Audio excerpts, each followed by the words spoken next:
Shores will be at Reeths-Puffer next week. Rockets had a big game tonight at Zeeland West. First quarter, Ducks were already up 6, and it's to give to Parker Holman, the junior, right up the middle on the trap, 4-yard score. It was 14-0 Zeeland West. Later in the first, Rockets dial up the flea flicker. Brady Ross completes the pass to Tate Vanderleest down to the 20-yard line. And then into the end zone goes Brody Johnson on the 4-yard score. Made it 14-6 at the half. Fourth quarter, it's 22-12 Zeeland West. Trevor Waller going to keep it, go outside. 11-yard gain. A few plays later, Skylar Gurink moves the pile for a 6-yard score. Zeeland West, impressive tonight. 30-12, the final. Ducks bounce back from that loss to Mona Shores. Brett Bakita called this game on 96, won the game.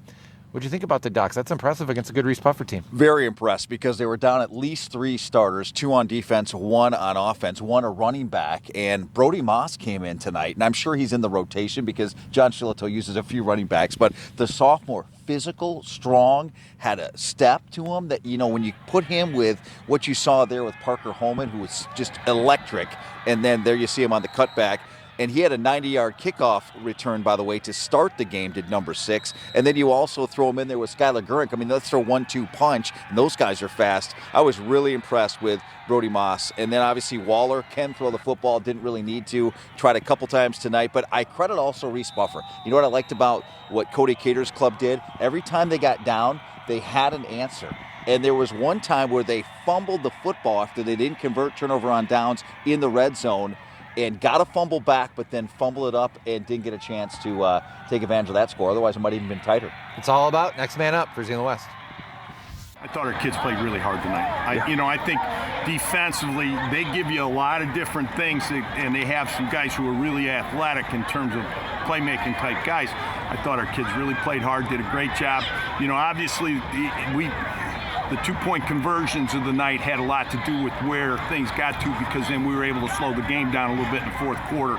But really proud of our kids. I thought that our backs all ran really hard. I thought we played hard up front, and I thought, again, defensively, I thought we kind of got back to playing how we did early in the year. So 6-1, headed to the Division III playoffs. We expect there's still a chance for the Ducks and OK Green, but of course they're going to need Muskegon or Reeths-Puffer to knock off Mona Shores the final 2 weeks. What do you see moving forward for Coach Shillito's crew? What Coach talked to us on the radio show about, they went through the gauntlet. I mean, 3 Muskegon teams back to back to back, and starting with the Big Reds, they got the win there at Hackley Stadium. Then they got beat up a little bit, lost to Mona Shores 34-6, but then come back to an improving and surging Muskegon Reeths-Puffer team and have an answer like this is impressive. You know, they'll get a little bit easier the next couple weeks. I know they got Union looming there, but I mean, they can heal up a little bit and get ready for hopefully a playoff run. But I was very impressed with them, and I know he was high-fiving everybody at the end. He knew how big this game was. You don't want to drop 2 in a row. Yep, and Reeths-Puffer Mona Shores, big rivalry game next week. We'll see how the Rockets can respond.